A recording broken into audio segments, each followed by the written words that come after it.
Bank Indonesia mengeluarkan kebijakan membebaskan DP menjadi 0% untuk KPR.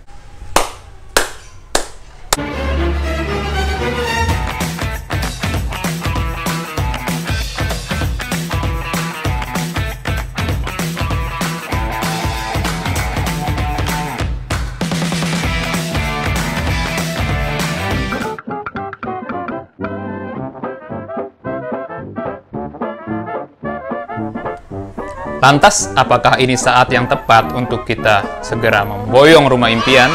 Kita harus pelajari dulu kebijakan ini dengan membaca koran. Karena ini segmen Banpres, yuk kita baca koran-koran yang berhubungan dengan berita ini.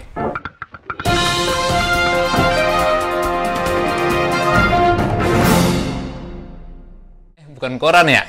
Iya, media online, sorry. Kita mulai dari BI dulu ya, yang ngeluarin keputusan supaya kita tahu maksud dan tujuan BI mengeluarkan kebijakan tersebut. Jadi, maksud dan tujuan saya ingin meminang putri Bapak... bukan ya? Oke. Dilansir dari Kompas.com, Gubernur BI Peri Warjio mengatakan, relaksasi ini diberikan setelah mempertimbangkan perlunya dorongan pemulihan, khususnya di sektor properti. Dengan relaksasi rasio LTV/FTV ini, berarti para calon konsumen bisa membeli properti tanpa membayar uang muka alias down payment DP 0%. Seluruh pembiayaan properti yang dibeli konsumen dengan memanfaatkan fasilitas kredit pemilikan rumah dan apartemen, KPR, KPA ditanggung oleh perbankan. Pelonggaran LTV, FTV ini diberlakukan untuk semua jenis properti termasuk rumah tapak, rumah susun, rumah toko, maupun rumah kantor atau rukan. Relaksasi LTV/FTV ini akan berakhir pada 31 Desember 2021 dan dievaluasi kembali satu kali dalam setahun. Seberapa optimis sih BI sama kebijakan ini? Apakah benar kebijakan ini adalah langkah yang tepat untuk memulihkan ekonomi dan sektor properti yang lemah lesu akibat COVID-19? Dilansir dari CNN Indonesia, BI meyakini pemberlakuan kebijakan uang muka down payment DP/RP 0 atas kredit kendaraan bermotor dan properti berbentuk rumah hingga rusun tak akan meningkatkan risiko rasio kredit macet non-performing loan (NPL). Keyakinan mereka sampaikan terkait syarat kriteria ketat dan kehati-hatian yang mereka berlakukan dalam melaksanakan kebijakan itu. Ini memperhatikan prinsip kehati-hatian dan manajemen resiko, ujar Gubernur BI Peri Warjio saat konferensi pers secara virtual, Kamis 18 Februari. Lebih lanjut, Peri mengatakan pelonggaran dua kebijakan ini sengaja dilakukan agar Bank Sentral Nasional juga bisa mendorong pertumbuhan ekonomi Indonesia. Hal ini sejalan dengan sinergi pemerintah yang sudah mengeluarkan kebijakan pembebasan pajak penjualan barang mewah PPNBM untuk mobil baru mulai 1 Maret 2021. Kami bersama mendorong pemulihan ekonomi lewat percepatan pemberian kredit pembiayaan untuk dunia usaha. Makanya, Ibu Menkeu keluarkan kebijakan PPNBM dan kami keluarkan kebijakan DP 0%. Dan ini akan dievaluasi di akhir tahun, pungkasnya. Ekonomi pastinya bergairah kembali dengan ada peningkatan pembelian rumah. Pengembang, arsitek, mandor proyek, agen properti, sampai kuli bangunan, semuanya kebagian dampaknya. Sepertinya BI optimis banget nih, tapi kurang lengkap kalau kita nggak denger apa kata ekonom. Ekonom Center of Reform on Economics Core Indonesia, Peter Abdullah Rejalam, menilai relaksasi kebijakan tersebut menunjukkan masih seretnya pertumbuhan kredit, sekaligus makin meningkatnya resiko berusaha yang berimbas pada perlambatan ekonomi.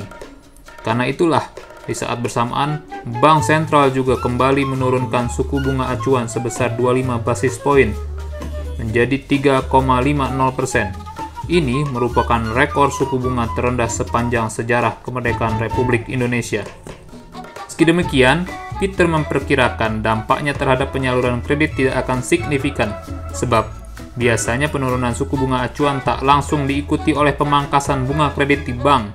Kebijakan moneter memang ada lag, ada jeda dengan turunnya suku bunga jangka panjang, baik suku bunga deposito maupun suku bunga kredit, ucapnya.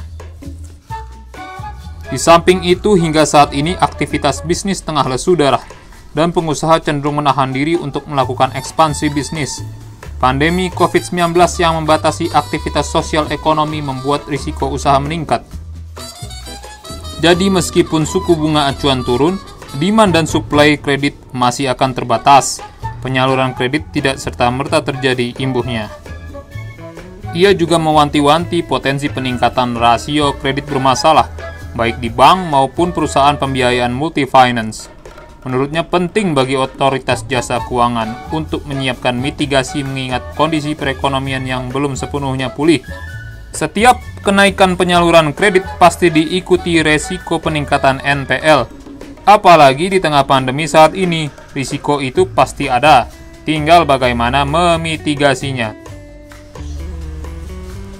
Sekarang kira-kira apa ya kata pengembang? Coba sekarang kita baca pendapat dari Ray.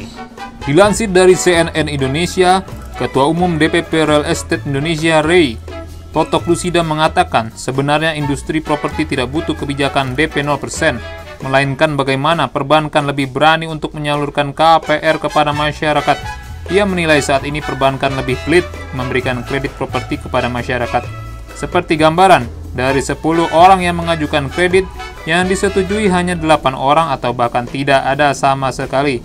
Sekarang semua properti dipersulit, mulai dari rumah sederhana sampai rumah mewah. Terang dia.